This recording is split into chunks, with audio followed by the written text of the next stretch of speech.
Hello everyone, তোমাদের কি এইটা ধারণা আছে যে শরীরে যদি অতিরিক্ত চর্বি হয় তাহলেই কি একমাত্র কোমরে ব্যথা হয়? তো এটা সম্পূর্ণ একটা ভুল ধারণা। মানে চর্বি হলেই যে সবসময় তোমার কোমরে ব্যথা হবে সেরকম না। যারা রোগা তাদেরও হতে পারে, বা যারা ফ্যাটি তারাও হতে পারে।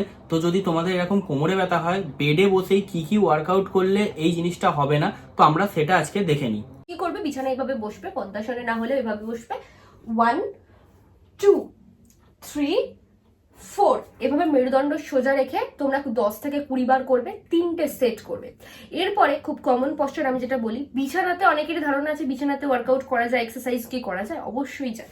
তারপরে যেটা করবে কোমরে ব্যথার জন্য, এইভাবে বিছানাতে একদম নরম, যাদের পায়ের সমস্যা, হাঁটুর সমস্যা, অসুবিধা হবে না, inhale and exhale, cat and cow পজিশনটা, ইনহেল অ্যান্ড এক্সেল। এতে দেখছো তোমাদের কোমরে কি রকম স্ট্রেস পড়ছে।